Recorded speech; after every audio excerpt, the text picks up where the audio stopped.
Hello and welcome back to INMR. In today's podcast, I'm going to be talking about Brighton versus Villarreal. Brighton just won 4-0 in their final pre-season game at the Amex, and I was there, so what we're going to be doing is some player ratings and then obviously giving my thoughts before the start of the new season. Brighton have won all 4 of their pre-season games, and this one against Villarreal was arguably the pick of the bunch. Fabian Herzler led the Albion out for the first time at the Amex and put on a great show. The side is full of attacking talent. Although Villarreal hit the post early on and did cause problems for us defensively initially, Brighton did manage to keep a second consecutive clean sheet. João Pedro returned to the side with an unbelievable strike from the edge of the box before Danny Welbeck made it 2 before half-time. Yankuba Mente again was unbelievable and scored his third goal of pre-season in the second half, and then Danny Welbeck got his brace to wrap it up with a penalty towards the end. So if we get on to the player ratings, starting off with Jason Still, obviously the experienced goalkeeper, is going to start in goal at the start of this season due to Bart Verbruggen's injuries. He's expected to play up until the Manchester United game at the end of August. Second clean sheet for him in pre-season. He made some important saves when he needed to in the first half, but that was it really. He did stuff when he needed to.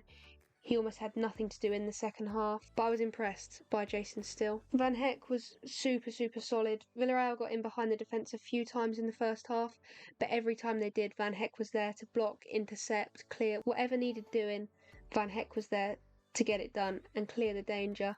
He's set for another strong season in my opinion. For me, he put question marks around the whole Hummels rumour, because if we're going to play that back four as we did today, I don't want to drop Van Heck because he's doing so well. He's obviously still young, and obviously you can't drop Lewis Dunk because he's the captain and he's obviously still good. So it's put a bit of doubt in my mind as to whether we need Hummels. Obviously it's good for depth, but are we going to really bring in someone of that stature just for him to sit on the bench? I'm not really sure today, but Van Heck was really good. Lewis Dunk, obviously it was great to see him back in action after the Euros. He put in a solid 45 minutes and then was replaced by Adam Webster. It wasn't long enough to see him fully in action. Van Heck did a lot of the work in the first half, but we know what we're going to get with Dunk. When he was needed, he did well. Yeah, once we see him fully in action during the Premier League, it's going to be what we all know and remember. Valentin Barco had some bright moments and could be set out for a breakout season this year. He did make an early error, but recovered fairly well. He's looking more defensively solid and obviously was a threat going forward. I think at the minute he's slightly better going forward than he is defensively, which against certain teams will be a good thing. However, I do still think he's a little bit of a liability at the back. There's obviously still a long way to go, but there is certainly potential there. And of course, by the looks of things, he is set to be our new set-piece taker. Pascal Gross was obviously on corners and plenty of free kicks, but Barco today took the majority of those, and they were good deliveries. Joel Veltman made a vital interception to stop Villarreal from taking the lead early on. The Spanish side did get some joy down his side in the first half, which did highlight the need for a more solid fullback. Obviously Kadioglu is currently linked, and we'll see if we bring him in and then play him at right back. He's obviously a very versatile defender. It didn't help at times though. I felt Veltman was a bit isolated and that Minty could have got back at times, but Veltman was good. He always is decent. He was involved in some nice build-up play and defensively was decent. It was good enough, but there is definitely room for improvement in terms of bringing a new player in there. James Milner put on a decent performance, held his own in a more advanced midfield role, very commanding in that midfield as well. Obviously in pre-season you get to hear a lot of them. You get to hear a lot more of the players being vocal, and obviously he was the person guiding everyone. He was the one commanding the press, and I can see why he was started in terms of that. However, I was surprised not to see Baleba in the starting 11. Mats Wiefer made his first start in an Albion shirt, and I think he was impressive. Obviously 25 million summer signing, and I think he bossed the midfield quite well, made some good interceptions. I think the best is still yet to come from him, but he's barely played a game yet, so it's exciting to have that new player in our midfield, but it's too early to judge him just yet. But I'm happy with what I've seen so far. João Pedro back in the team, back in the goals. What a strike it was to open the scoring. I think there's another big season coming for him. He was replaced at half-time by Sarmiento, but of course it only took him 45 minutes to remind us just how good he is. That front four made up of him, Welbeck, Minty, Matoma is looking so exciting for this season. I think his link-up play was good as well. He was slotting a few nice through balls out to the left side for Matoma to run onto, and I think he's one that's only going to get better and better. Matoma is obviously still working to reach his top form after an injury hit season last year, but there were signs of his best today. Personally, every time I've watched him live at the Amex, he's been nowhere near his best. Of course, he's an excellent player, but it's just, I always end up being unlucky with Matoma that when we go, he doesn't have a good game. But it was totally different today. He looked really sharp and had some great moments, which of course reminds us of the levels that he can reach when fully fit. I think just seeing how effortless he was today highlights that even when he was playing last year, he was playing through an injury, in my opinion. He was unlucky not to score after some brilliant runs forward, and he had a good effort on goal saved as well before Minty scored with the follow-up. Danny Welbeck got another 2 goals today. The first one, a simple finish, and obviously the penalty he made look easy as well. There's loads of competition in the attacking positions this year, but I think Welbeck's still going to be so important to this team.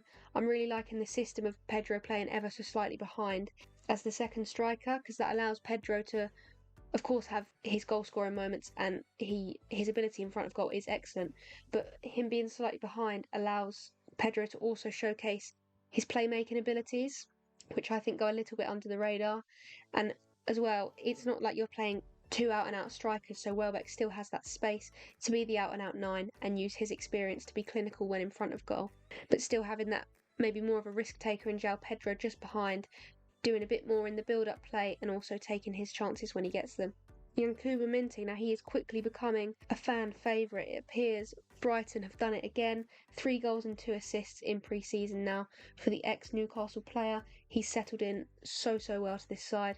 Going forward, he's been brilliant, and his pressing and winning the ball back up high is really good as well. I think, as I said earlier, he was a bit guilty of not offering Veltman more defensive support, but of course we have to remember he is still a young player and will adapt in due course. Adam Webster was solid at the back when he replaced Lewis Dunk at half-time, but Villarreal barely threatened in the second half, so he didn't have a lot to do. When Brighton were in possession though, he was decent on the ball, but it's difficult to rate him because he didn't really have a lot to do. Sarmiento was involved in a lovely move with Dingra which almost ended up in a goal. He had a low-driven shot saved as well after being set up by Danny Welbeck.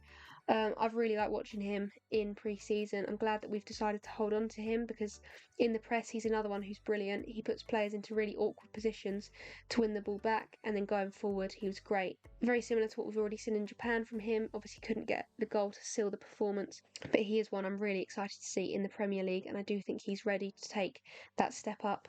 Carlos Baleba played a lovely pass in to set up the 3rd goal, and he is starting to show way more confidence in a Brighton shirt and is another one that I think is set for a big season at the Amex. I'd like to see him start next Saturday against Everton though. As I said, I was surprised not to see him in the starting 11, and we are yet to see a partnership between him and Weaver yet, so hopefully in the coming weeks we can see that in the Premier League. It was brilliant to see Jack Hinchelwood back after a long time out injured. It was his first appearance at the Amex since February, so of course he's going to need time to get back to the level he was at. But he linked up quite well on the right hand side with Kozia Dubry, and it was his pass to Welbeck that led to the penalty late on.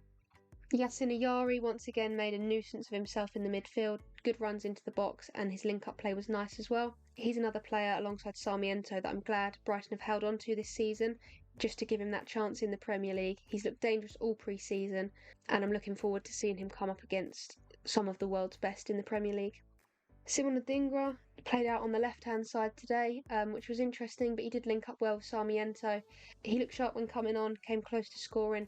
I'm a little bit concerned about how much game time he's going to get this season, just because of our new attacking options. Obviously, a lot of key players could go down in the pecking order. We've just seen Buonanotte make the move to Leicester, as we can't guarantee him game time.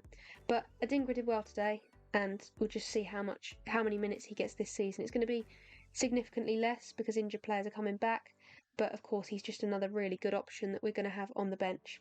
Kozia Dubry was energetic off the bench and had a shot well saved. I did want to see a little bit more from him. I thought he was really exciting in Japan, and I was hoping that he'd get a few more minutes so that we could watch him live, but we all know what an exciting talent he is. So as the season goes on, as he gets more minutes off the bench, perhaps a couple of starts in cup games, we're going to really see what he can do. Finally, there was Omani and Moran, but I haven't rated them because they didn't really play long enough to make an impact, and in the very few minutes they did have, they didn't do enough to even give them a rating.